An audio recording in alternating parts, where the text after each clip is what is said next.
بسم اللہ الرحمن الرحیم۔ صلی اللہ علیہ وسلم۔ حضرت عبداللہ بن مسعود رضی اللہ تعالیٰ عنہ فرماتے ہیں، قرآن اللہ تعالیٰ کا دسترخوان ہے، جتنا کھا سکتے ہو کھا لو، کوئی روک ٹوک نہیں۔ قرآن اللہ کی مضبوط رسی ہے، اچھی طرح پکڑ لو، پھسلنے سے محفوظ ہوں گے۔ قرآن نور منیب ہے، حاصل کر لو اس روشنی کو، ٹھوکروں سے بچ جاؤ گے۔ قرآن میں شفا ہے، استعمال کر لو اس نسخے کو، ہر بیماری سے دور ہوگے۔ قرآن نجات دہندہ ہے، تلاوت و عمل کی خوب کوشش کرو، بچ جاؤ گے جہنم سے۔ قرآن علم کا خزانہ ہے، لوٹ لو اس کو جتنا چاہو، یہ خزانہ ختم نہیں ہوگا، اس کے ایک حروف پہ 10 نیکیاں ملتی ہیں۔ حضرت عبداللہ بن مسعود رضی اللہ تعالیٰ عنہ فرماتے ہیں، جو قرآن پاک پر ایمان رکھتا اور اس کی تلاوت کرتا ہو، اسے چاہیے کہ رات کو جب عام لوگ سوتے ہوں تو یہ عبادت و تلاوت میں مشغول ہو، دن کو جب سب لوگ کھاتے پیتے ہوں تو یہ روزہ دار ہو، جب لوگ دنیا کی خوشی میں مست ہوں تو یہ آخرت کے لیے فکر مند و غمزدہ ہو، جب غافل لوگ ہنس رہے ہوں تو یہ خدا کے خوف سے ڈر رہا ہو، جب لوگ دنیا کی نعمتوں پر اترا رہے ہوں تو یہ عاجزی میں ڈوبا ہو۔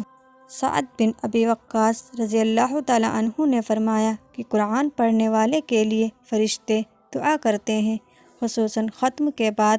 اگر صبح کو قرآن ختم کرتا ہے تو رات تک، اور رات کو ختم کرتا ہے تو صبح تک دعا کرتے رہتے ہیں۔ اس لیے عبداللہ بن مبارک رحمۃ اللہ علیہ فرماتے ہیں، فرشتوں کو یہ پسند ہے کہ گرمی میں صبح کو اور سردی میں رات کو قرآن ختم کیا جائے تاکہ زیادہ دیر دعا کا موقع ملے۔ گرمی کا دن بڑا ہوتا ہے اور سردی کی رات بڑی ہوتی ہے۔ عبداللہ بن مسعود رضی اللہ تعالیٰ عنہ فرماتے ہیں، تو آدمیوں کی حرص پوری نہیں ہوتی، نمبر 1 طالب علم، نمبر 2 طالب دنیا، مگر دونوں میں زمین آسمان کا فرق ہے۔ پہلا اللہ کی خوشنودی کے علم دین کرتا ہوا ترقی کی منزل طے کرتا ہے، تو دوسرا نفسانی خواہشات حب دنیا میں مبتلا ہو کر ذلت کے گڑھے کے نیچے گرتا چلا جاتا ہے۔ ابو سعید خدری رضی اللہ تعالیٰ عنہ نے رسول اللہ صلی اللہ علیہ وسلم کا فرمان نقل کیا ہے کہ دنیا میں 3 عمل سب سے افضل و اعلیٰ ہیں، نمبر 1 طالب علم، نمبر 2 جہاد، نمبر 3 کسب حلال۔ طالب علم حبیب اللہ ہے، مجاہد ولی اللہ ہے، اور حلال روزی کمانے والا صدیق اللہ یعنی اللہ کا دوست ہے۔ 4 بڑی مصیبتیں ہیں، نمبر 1 تکبیر اولیٰ کا فوت ہونا، علم و ذکر مجلس کا چھوٹ جانا، جہاد فی سبیل اللہ سے فرار ہونا، حاجی کے لیے وقوف افراد کا فوت ہونا۔ حضرت ابو ہریرہ رضی اللہ تعالیٰ عنہ فرماتے ہیں کہ نبی کریم صلی اللہ علیہ وسلم نے فرمایا، جو مسلمان دنیا میں اپنے بھائی کی تکلیف دور کرے گا، اللہ تعالیٰ آخرت میں اس کی تکلیف دور فرمائے گا۔ جو دنیا میں کسی تنگ دست پر آسانی کرے گا، اللہ تعالیٰ اس پر دنیا و آخرت دونوں میں آسانی فرمائے گا۔ جو اپنے بھائی کی مدد میں لگا رہتا ہے، اللہ تعالیٰ اس کی مدد میں لگا رہتا ہے۔ جو علم دین حاصل کرنے کی غرض سے کسی راستے پر چلے گا، اللہ تعالیٰ اس کے لیے جنت کا راستہ آسان بنا دے گا۔ جو قرآن پڑھنے اور سننے کے لیے مسجد میں جمع ہوتے ہیں، اللہ تعالیٰ کی طرف سے ان پر رحمت نازل ہوتی ہے، فرشتے ان کو گھیر لیتے ہیں۔ اللہ تعالیٰ ان کا تذکرہ فرشتوں کی مجلس میں فرماتا ہے۔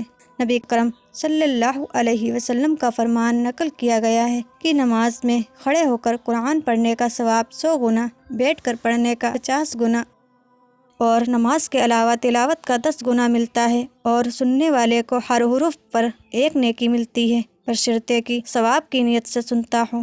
قرآن پاک کے ختم ہونے پر ایک دعا قبول ہوتی ہے، جلد یا دیر۔ امام ابو حنیفہ رحمۃ اللہ علیہ نے فرمایا کہ جس نے سال میں 2 مرتبہ قرآن پاک کو ختم کیا، اس نے تلاوت کا حق ادا کر لیا، کیونکہ حضرت جبرائیل علیہ السلام سال میں 1 مرتبہ قرآن پاک حضور صلی اللہ علیہ وسلم کو سناتے تھے، اور آخری سال میں 2 مرتبہ سنایا۔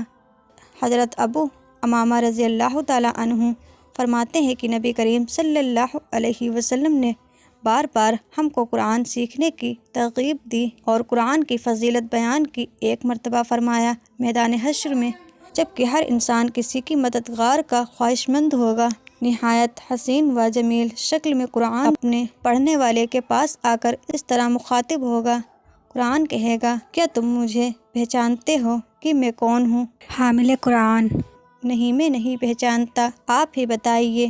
قرآن: میں وہی ہوں جس کے ساتھ تم دنیا میں محبت اور تعظیم کا معاملہ کرتے تھے، میری ہی وجہ سے رات کو جاگتے اور دن میں میری تلاوت کرتے تھے۔